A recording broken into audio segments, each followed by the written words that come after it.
Parte 3. O teste de aptidão individual. O primeiro dia de aula na rua chegou, e um silêncio respeitoso, mas eletrizado, pairava sobre o corredor 1A. Os alunos já haviam se sentado, muitos observando a porta com expectativa. A fama de ser a classe que abrigava o garoto que derrubou o robô gigante do exame, o fantasma verde, já os precedia. Izuku Midoriya ocupava sua cadeira no meio da sala, sua postura tranquila. Ele vestia o uniforme da UA impecavelmente, seus olhos verdes percorrendo suavemente os colegas. Ele reconheceu muitos deles. O rígido Tenaira da porta ao lado, a sorridente Oshaku Araka que lhe acenou timidamente, e Katsuki Bakugo, sentado à frente, cujos ombros estavam tensos, seus punhos cerrados sobre a mesa. Bakugo não olhava para trás, mas Izuku podia ouvir o ritmo acelerado e furioso de seu coração.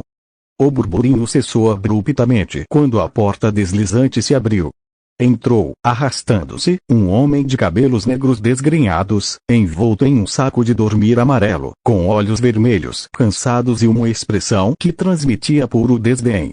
"Sou Shota Aizawa, seu professor Omeron", anunciou, sua voz plana e cansada. "Guardem essas fardas. Vão se equipar e encontrem-me no campo de treinamento beta em 10 minutos. Estamos começando com um teste de aptidão." A confusão tomou conta da sala. Um teste? No primeiro dia? E a cerimônia de abertura? Perguntou alguém. Aizawa esboçou um sorriso sombrio. "Na UA, temos liberdade para ensinar como bem entendemos. A vida de herói é imprevisível. Vamos lá. Não façam-me esperar." No vestiário, a tensão era palpável. Izuku vestiu seu traje de herói, um design funcional e elegante em verde escuro e preto, com detalhes em branco e vermelho, lembrando vagamente as cores de sua nave kryptoniana. Não tinha capa. Ele considerara, mas decidira que poderia ser uma vulnerabilidade desnecessária, pelo menos por enquanto. Seus suportes eram apenas manoplas e botas reforçadas com um material resistente, projetadas para ajudar a controlar sua força ao interagir com objetos frágeis. No campo, Aizawa explicou os 8 testes físicos padrão: corrida de 50 metros, arremesso de bola, salto em distância, etc., mas com uma reviravolta crucial: os alunos deveriam usar suas individualidades livremente. "Midoriya", chamou Aizawa, seus olhos fixos nele. "Você marcou o primeiro lugar no exame prático. No teste de arremesso de bola da escola, qual foi sua melhor marca usando apenas sua força física normal?" Izuku pensou por um segundo. "Cerca de 50 metros, sensei." "Pois bem. Agora, use sua individualidade. Faça o melhor que puder. Desde que não saia do círculo, qualquer coisa vale." Izuku pegou a bola de beisebol. Ele podia sentir os olhos de todos sobre ele, a curiosidade, a expectativa, a hostilidade de Bakugo. Ele não precisava de esforço. Um simples movimento de pulso lançaria a bola para fora do planeta. Mas isso não era o objetivo. O objetivo era medir, controlar. Ele inspirou, concentrando-se. Em vez de usar sua força bruta, ele focou em sua super velocidade e em um súbito e preciso super sopro. Com um movimento rápido demais para a maioria dos olhos acompanharem, ele lançou a bola para cima com força moderada e, em seguida, soprou um jato de ar comprimido e ultradirecionado contra ela, no exato momento em que ela deixava sua mão. O som foi como um tiro de canhão. A bola desapareceu, não em um arco, mas em uma linha reta e ascendente, tornando-se um ponto no céu azul.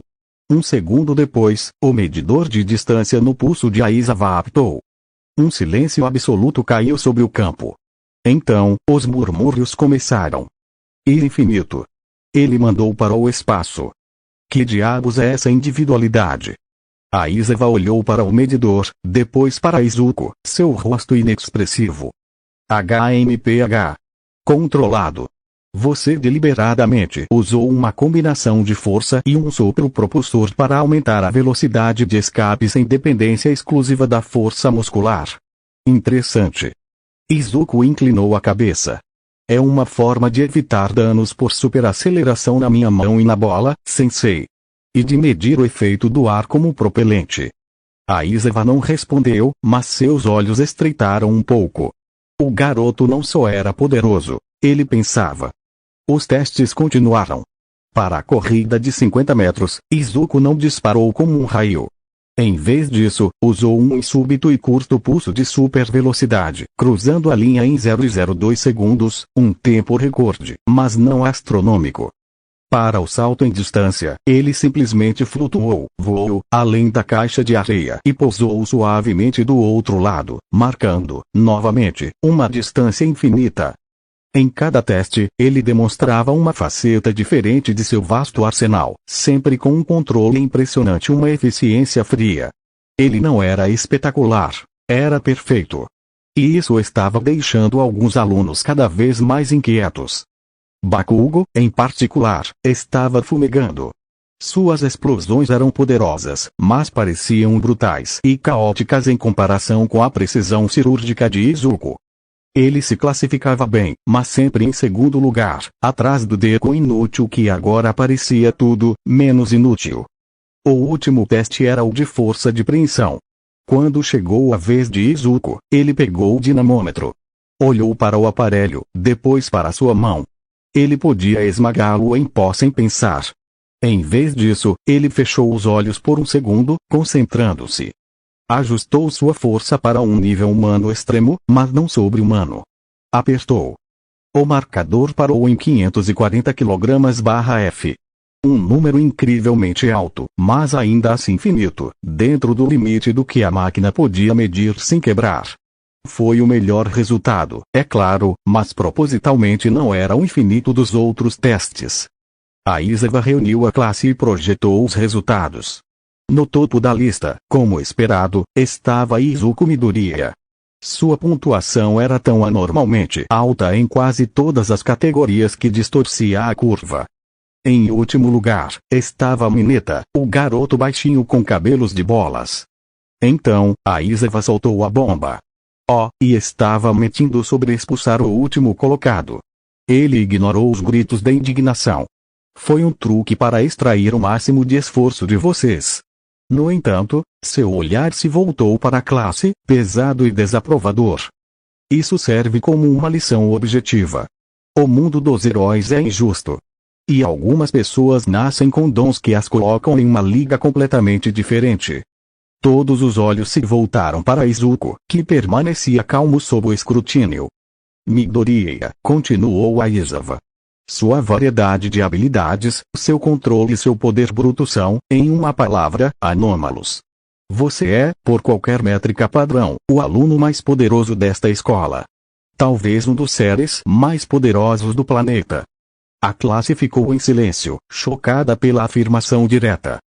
Isso, disse Aizawa, sua voz ficando perigosamente baixa, não é um elogio. É um aviso. Para você, Midoriya. E para todos vocês. Ele varreu a classe com o olhar. Poder sem controle é um desastre. E poder sem um coração de herói é uma maldição. O fato de você ter se restringido hoje, de ter escolhido deliberadamente marcas finitas quando poderia ter ido além, mostra que você entende isso em algum nível. Mas entender não é suficiente. Aizawa fixou Izuku novamente, seus olhos começando a brilhar com um vermelho sinistro, seu cabelo flutuando sob um poder invisível. Era a individualidade Erazuriat. Seu progresso será julgado com mais rigor do que o de qualquer outro. Suas falhas serão amplificadas. Sua mente será testada tanto quanto seu corpo. Porque se alguém com seu potencial perder o controle, ou pior, perder o caminho, as consequências serão catastróficas. Você é uma arma de destruição em massa ambulante. E minha função, como seu professor, é garantir que você aprenda a ser o guardião que este mundo precisa, não a sua ruína. Estou claro? A atmosfera ficou pesada. A confiança que Izuku irradiava não desapareceu, mas solidificou-se em algo mais sério, mais consciente. Ele sentiu um formigamento peculiar quando Aizawa ativou sua individualidade, não uma perda de poder, pois suas habilidades eram biológicas, alimentadas pelo sol, mas uma sutil sensação de explosão, como se uma camada extra de energia que ele nem sabia que estava lá tivesse sido apagada. Oniforal. Ele manteve o rosto neutro. Perfeitamente claro, Aizawa-sensei, respondeu Izuku, com uma ligeira inclinação de cabeça. Eu não busco ser uma arma. Busco ser um herói. E aceito o desafio. Aizawa desativou sua individualidade, seu cabelo caindo de volta sobre seus ombros. Veremos. Ele então anunciou o fim do teste e instruiu a classe a voltar para as salas de aula. Enquanto a turma se dispersava, murmúrios e olhares curiosos seguiam Izuku. Uraraka e Ida se aproximaram. Midoriya-kun, isso foi incrível. Mas, também um pouco assustador, disse Uraraka, com uma risada nervosa. De fato. A responsabilidade que o sensei Aizawa colocou sobre seus ombros é tremenda. Afirmou Ida, gesticulando com braços rígidos. Mas você parece lidar com isso com grande compostura. É tudo uma questão de treino e mentalidade, disse Izuku, seu sorriso voltando, mais suave agora. E de lembrar por que estamos aqui. Do outro lado do campo, Bakugo finalmente explodiu, literalmente, com pequenas detonações em suas palmas. Deco, ele rosnou, seus olhos vermelhos incendiários fixos nas costas de seu antigo alvo de bullying. O que diabos aconteceu com você? O que você é? Izuku ouviu um murmúrio, sua super audição captando as palavras mesmo à distância. Ele não se virou. O passado com Kashan era um assunto para outro dia. Agora, ele tinha uma estrada íngreme pela frente. A primeira lição de Aizawa fora aprendida. Naua, ele não era apenas um estudante. Ele era um caso único, um fenômeno a ser estudado, moldado e testado até seus limites. E o verdadeiro teste, Izuku sabia, não era sobre quanta força ele podia usar, mas sobre quanta força ele podia conter. A jornada do kryptoniano que herdou o legado dos maiores heróis da Terra havia oficialmente começado. E todos os olhos, cheios de esperança, medo ou desconfiança, estavam sobre ele.